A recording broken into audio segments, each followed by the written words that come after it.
kid that was like, "Hey, can I intern for you this summer?" And you were like, "Yeah." What did I say? I was like, "Oh yeah, what?"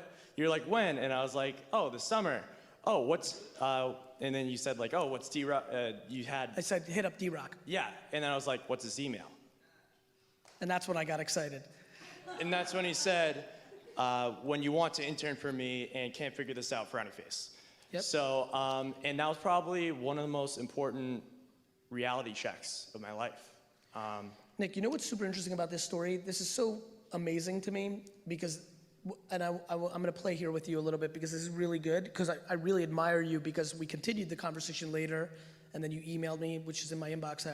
This is super fun for me too because I'm so behind on email, but I'm flying to Miami tomorrow. I'm like, you know what, I need to catch up on email. And literally when I thought that today, I was like, okay, my book publisher's in there. This is literally what went through my mind a couple hours ago. This is so fun to meet you in person.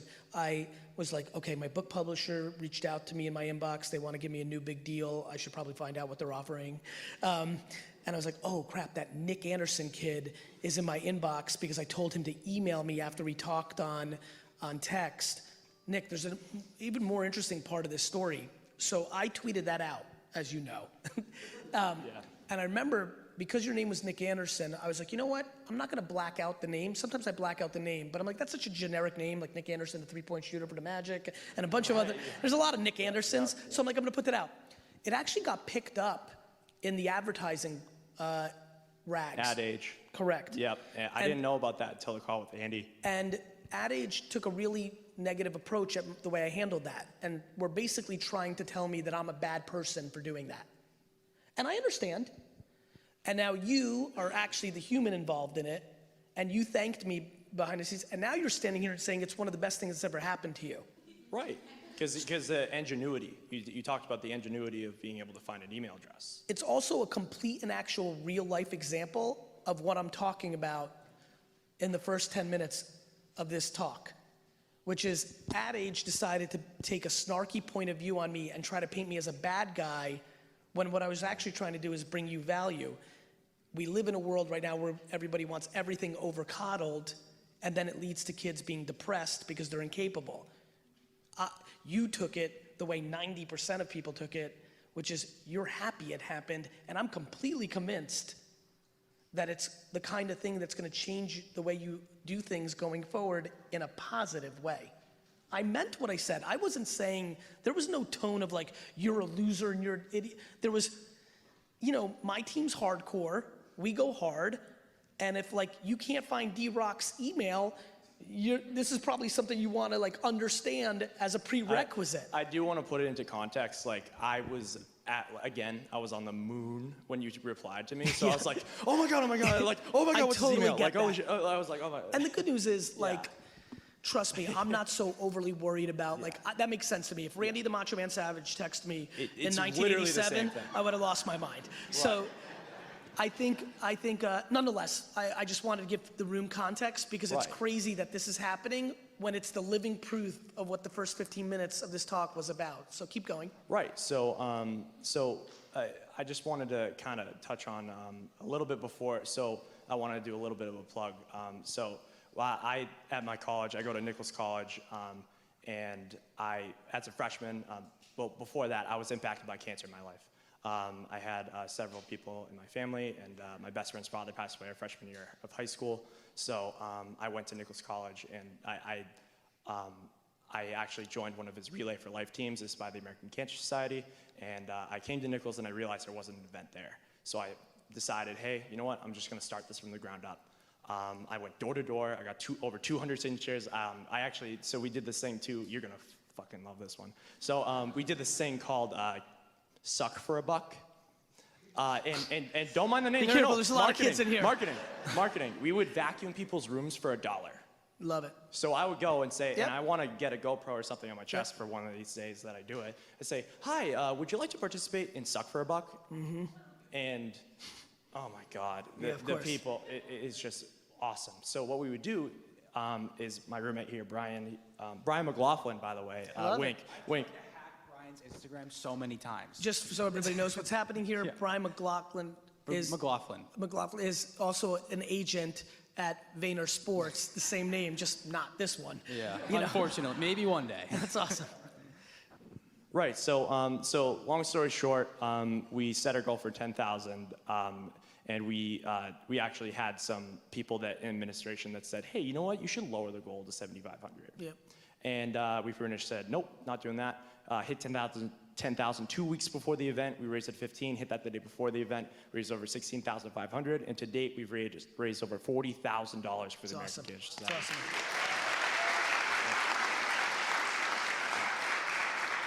And that was even before I met you. So now it's 400 million? Now it's literally all of the money.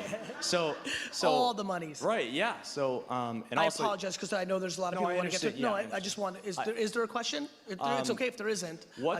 yeah, well, I would if you would like if you have any sort of like time, because I know it's really maybe after we can kind of chop. I will definitely email you on this flight tomorrow, and like we're gonna offer you an internship. That was a real conversation we had. So you may not take it. So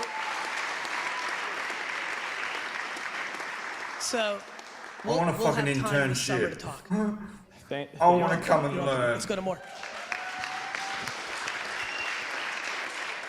Yes, you stand up. I apologize, brother. Give me 1 second. I'm gonna bounce around. You'll be next. Go ahead. Yep, her. Yep. I'm pointing to you. Yes.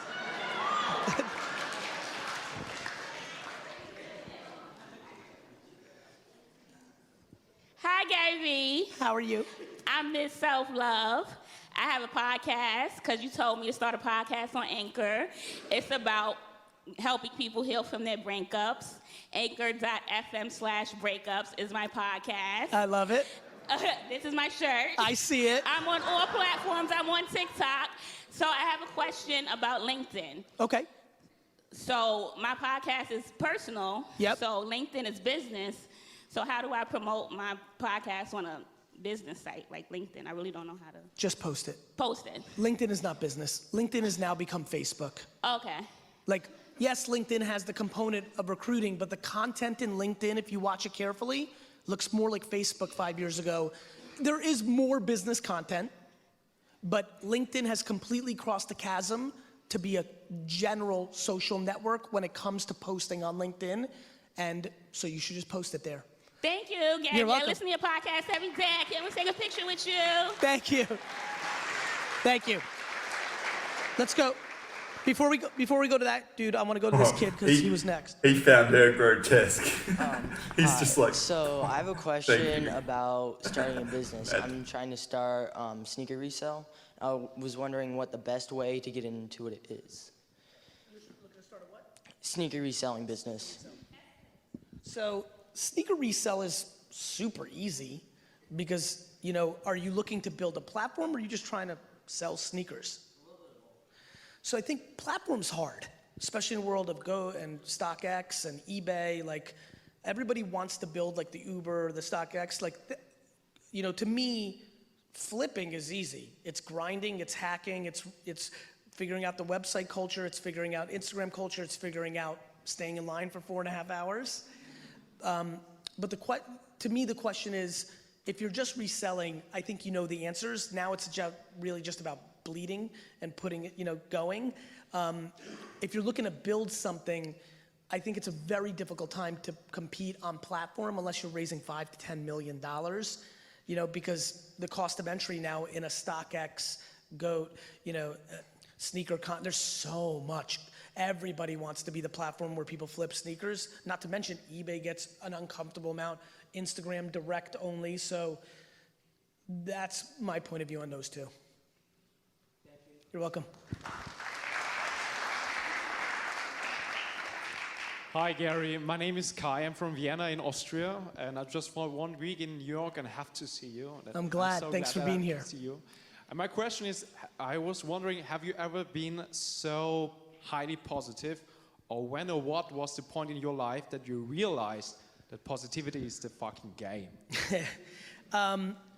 Yeah, I've always been very, very positive, and I do think it's a DNA trait that I share with my mom, and you know, so yes, I think that comes natural to me. I think I think I'm starting to get to the point in my life where I'm also really fascinated about the advice I gave to the first question about why was I so scared about losing family as a kid.